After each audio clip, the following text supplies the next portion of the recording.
Welcome back to my channel. இன்றைக்கி நம்ம யம்மியான chicken 65 எப்படி பண்ணுறது அப்படின்னு தான் பார்க்க போகிறோம்.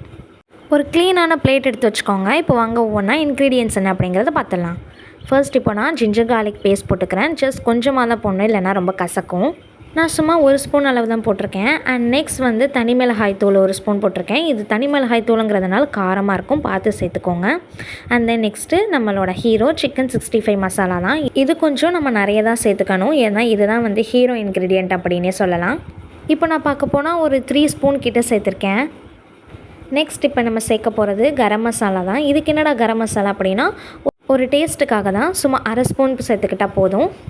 இப்போது இந்த டிஷ்க்கு தேவையான அளவு உப்பு நான் அரை ஸ்பூன் போல் சேர்த்துருக்கேன், ரொம்ப கொஞ்சமாக. இப்போ நெக்ஸ்ட்டு புளிப்புக்காக கொஞ்சோண்டு எலுமிச்சம்பழம், ஏன்னா நம்ம லாஸ்ட்டாக ஒரு ஸ்பூன் தயிர் சேர்ப்போம், அதனால் கொஞ்சமாக எலுமிச்சம்பழ சாறு ரெண்டுமே சேர்த்துக்கலாம். ஏன்னா தயிருங்கிறது கொஞ்சம் க்ரீமி டெக்ஸ்சருக்காக அண்ட் ஒரு நல்ல புளிப்புக்காக எலுமிச்சம்பழம். இப்போ நான் பால் ஊற்றிருக்கேன். என்னது பாலை செத்ததுக்கப்புறம் தானே பால் சேர்ப்பாங்க அப்படின்னா, சிக்கன் செத்துடுச்சு இல்லையா, அதனால் நம்ம சேர்த்துக்கலாம். ஜோக்ஸ் அப்பார்ட், நான் என்ன சொல்ல வரேன் அப்படின்னா, பால் சேர்த்துக்கிட்டோம் அப்படின்னா நம்மளுக்கு நல்ல ஜூஸியான நல்லா வேகிற ஒரு தன்மை கிடைக்கும். நானே இனிஷியலாக என்னது பால் அப்படின்னு தான் நினச்சேன், பட் சேர்த்து ட்ரை பண்ணி பாருங்கள். நம்மளுக்கு எந்த ஒரு டிஃப்ரென்ஸுமே தெரியாது. நல்ல சாஃப்டாக மாய்ஸ்சராக நம்மளுக்கு இருக்கும். அந்த மில்க் பால் வேகலாம் நம்மளுக்கு எதுவுமே தெரியாது, ட்ரஸ்ட் மீ. இப்போ நல்லா நம்ம பேஸ்ட்டாக கலந்து விட்டுக்கலாம். ரொம்பலாம் பால் ஊற்ற வேணாம், சும்மா ஒரு ஸ்பூன் 2 ஸ்பூன் போல் சேர்த்துக்கிட்டால் போதும். இல்லைனா அது தண்ணியாக நம்மளுக்கு கரைஞ்சி ஓடும். அதனால் நம்ம திக்கான பேஸ்ட்டாக எடுத்துக்கிட்டால் தான் அது அந்த சிக்கனில் நல்லா ஒட்டும். இப்போ பாருங்கள் நான் எந்த அளவு கலந்துருக்கேன் அப்படின்னு சொல்லிட்டு. இப்போ நம்ம எடுத்து வச்சுருக்கிற சிக்கன் பீசஸ் எல்லாம் இதில் நம்ம சேர்த்துக்கலாம்.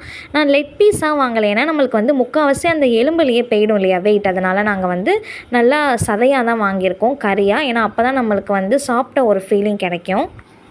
இப்போ பாருங்கள் நான் எடுத்து வச்சுருக்கிற சிக்கன் பீசஸ் எல்லாத்தையும் சேர்த்துட்டு நல்லா கலந்து விட்டுக்கிறேன். நல்லா கொஞ்சம் அழுத்தி ப்ரெஸ் பண்ணி கலந்து விட்டுக்கோங்க. அப்போ தான் அந்த கறி சதையில் நல்லா ஒட்டும். இப்போ பாருங்கள் நான் நல்லா கலந்து விட்டுக்கிட்டேன்.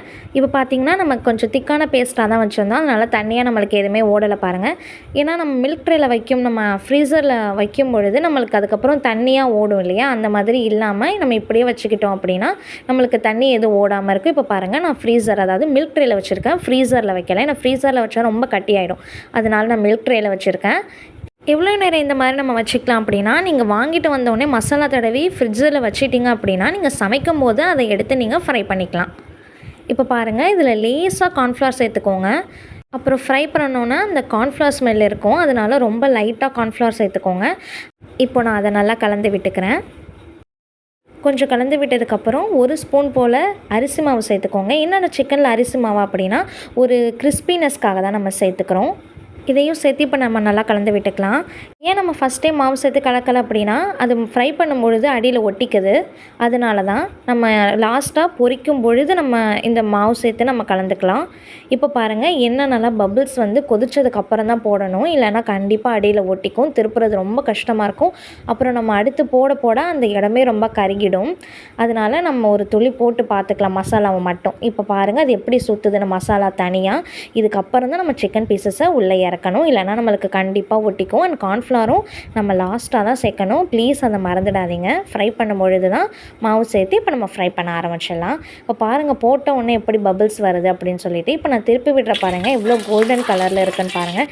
இத்தனைக்கும் எந்த ஒரு ஃபுட் கலருமே சேர்க்காமல் இந்த நம்ம கலருக்கு நம்மளுக்கு கிடச்சிருக்கு. இப்போ நான் அதை எடுத்து வெளியே வச்சுட்டு அடுத்த செட்டு பொரிக்க ஸ்டார்ட் பண்ணிட்டேன். இப்போ நான் பொரிச்ச ஒரு பீஸ் எடுத்து உங்களுக்கு க்ளீனாக கெட்டக்க காட்டுறேன் பாருங்கள். எவ்வளோ கோல்டன் கலரில் கிறிஸ்பியாக வந்திருக்குன்னு பாருங்கள். நம்ம போட்ட மசாலா தான் அந்த மேல் தோலாக நம்மளுக்கு வந்து கிடச்சிருக்கு. இப்போ நான் ஒரு பீஸ் எடுத்து உள்ளார பிரித்து காட்டுற பாருங்கள் எவ்வளோ நல்லா சாஃப்டாக வெந்திருக்குன்னு சொல்லிட்டு. அந்த மேலே இருக்கிற அந்த தோல் பார்த்திங்களா, அது என்னென்னா நம்ம பொரிச்ச அந்த கிறிஸ்பினஸ் தான் நம்மளுக்கு வெளியில் அந்த மேல் தோலாக கிடச்சிருக்கு. நான் இங்கே பிச்சு காட்டுறேன் பாருங்கள். அடியில் பார்த்திங்களா எவ்வளோ கோல்டன் ப்ரௌன் கலரில் இருக்குதுன்னு சொல்லிட்டு. இப்போ பாருங்கள் நான் அழுத்தி காட்டுறேன் எவ்வளோ நல்லா வெந்திருக்குன்னு சொல்லிட்டு. பாருங்கள் என் கையிலேயே அந்த கவர், அந்த மேலே போட்ட அந்த கிறிஸ்பினஸ் வந்து என் கையிலே ஒட்டிக்கிட்டு வருது பாருங்கள். அந்த வருது பார்த்திங்களா, இதுதான் நம்ம போட்ட அந்த மசாலா. இவ்வளோ நல்லா ஜூஸியாக இருக்குது பாருங்கள் அந்த இடமே நம்மளுக்கு. இது என்ன அப்படின்னா சிக்கன் கிரேவி. எங்கள் அம்மா இதை மட்டன் மாதிரியே பண்ணுவாங்க. இதை நான் எப்படி கேட்பேன் அப்படின்னா, மட்டன் டேஸ்ட்டில் வேணுமா அப்படின்னு கேட்டால் எங்கள் அம்மா இந்த ஒரு மசாலாவை பண்ணுவாங்க. இந்த கிரேவியோட ரெசிபி வேணும்னா கீழே சிக்கன் கிரேவி அப்படின்னு சொல்லிட்டு கமெண்ட் பண்ணுங்கள். கண்டிப்பாக நான் உங்களுக்கு நெக்ஸ்ட் வீடியோ இதை பண்ணி காட்டுறேன். ஒரு அம்மாவும் அவங்கவுங்களோட ஓன் டேஸ்ட்டில் ரொம்ப யூனிக்காக தெரிவாங்க. அது எங்கள் அம்மா பண்ணுற டேஸ்ட். அண்ட் இப்போ பாருங்கள், இதுதான் நம்ம ஃபைனலாக ஃப்ரை பண்ண சிக்கன் 65 பீசஸ். எவ்வளோ கோல்டன் ப்ரௌன் கலரில் எந்த ஒரு ஃபுட் கலரும் ஆட் பண்ணாமல் எவ்வளோ கோல்டன் ப்ரௌன் கலரில் நல்லா மொறுன்னு கிறிஸ்பியாக பிரைட் கலரில் தெரியுதுன்னு பாருங்கள். பார்த்தாலே சாப்பிட்ணுங்கிற அளவு அவ்வளோ டேஸ்ட்டாக இருக்குது. சாப்பிடும்போதும் ரொம்ப டேஸ்ட்டாக இருந்தது. கண்டிப்பாக ஒன் டைம் வீட்டில் ட்ரை பண்ணிக்கிட்டு எனக்கு மறக்காமல் நீங்களே கமெண்ட் பண்ணுவீங்க. அண்ட் இந்த மாதிரி நிறைய வீடியோஸ்க்கு மறக்காமல் நம்ம சேனலை சப்ஸ்கிரைப் பண்ணிவிடுங்க. சிக்கன் மசாலா வேணும்னா கமெண்ட் பண்ணுங்கள். ஆல்ரெடி நான் 5 minutes ஸ்நாக் ரெசிபி வீடியோ போட்டிருக்கேன். டிஸ்கிரிப்ஷனில் லிங்க் கொடுக்குறேன், செக் பண்ணி பாருங்கள். அண்ட் மறக்காமல் சப்ஸ்கிரைப் பண்ணிவிடுங்க. இந்த வீடியோ ஃபுல்லாக பார்த்ததுக்கு ரொம்ப பெரிய தேங்க்ஸ் ஃபார் வாட்சிங். பாய்.